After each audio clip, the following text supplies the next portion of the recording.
رسول پاک صلی اللہ علیہ وسلم کی ارشادات تو بہت ہی جامع ہوتے ہیں. 1 منٹ 2 منٹ کی بات اگر ہم کو عمل کی توفیق ہو جائے ہمارے لیے اللہ کی بڑی نعمت ہے. ہم رسول پاک صلی اللہ علیہ وسلم کی ایک حدیث پاک آپ کو سنا رہے ہیں، ادھر لوگوں کی توجہ کم ہوتی ہے.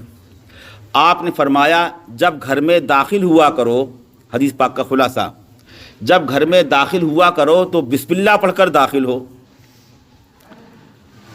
ساتھ میں کچھ شیطان خبیث بھی ہوتے ہیں، اور جب تم بسم اللہ پڑھ کر گھر میں داخل ہوگے تو اللہ تعالیٰ اس کو وہاں سے ہٹا دے گا. شیطان خبیث کہتا ہے کہ بھائی اب تو ہم داخل نہیں ہو سکتے اس میں. یہ ایسی باتیں ہیں کہ ہماری نگاہوں سے مخفی ہیں، ہم نہیں دیکھتے، لیکن اللہ کے نبی نے فرمایا ہے باتیں بالکل صحیح ہیں. شیاطین کا، خبیثوں کا، جنات کا وجود برحق ہے، قرآن پاک سے ثابت ہے. جناتوں کا تذکرہ قرآن پاک میں ہے، ان کا آنا، پریشان کرنا، سب باتیں ثابت ہیں. لیکن حضور پاک نے طریقہ بتلایا. گھر میں داخل ہو تو ایک دعا بتلائی آپ نے، اگر دعا یاد نہیں کم سے کم خالی بسم اللہ پڑھ لو. ایک بات. دوسری بات آپ نے اور فرمائی ہے تمہارے گھر میں جتنے برتن ہیں فرمایا برتن کو ڈھانک دیا کرو، برتن کو ڈھانک دیا کرو.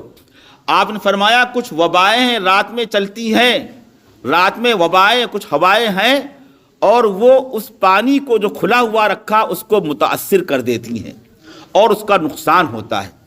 آپ نے فرمایا اپنے چھوٹے بچوں کو شام کے وقت یعنی مغرب کے بعد شام کے وقت گھر سے باہر مت نکالو. کچھ شیاطین خبیث ایسے ہوتے ہیں اس سے بچوں کو نقصان پہنچتا ہے. یہ حدیث پاک کا ترجمہ خلاصہ میں نے آپ کے سامنے عرض کیا ہے. ان باتوں کا ہم کو لحاظ رکھنا چاہیے. اسی طرح فرمایا آپ نے ہم جب گھر سے باہر نکلیں تو دعا پڑھ لو، بسم اللہ توکلت واللہ لا حول ولا قوت الا باللہ.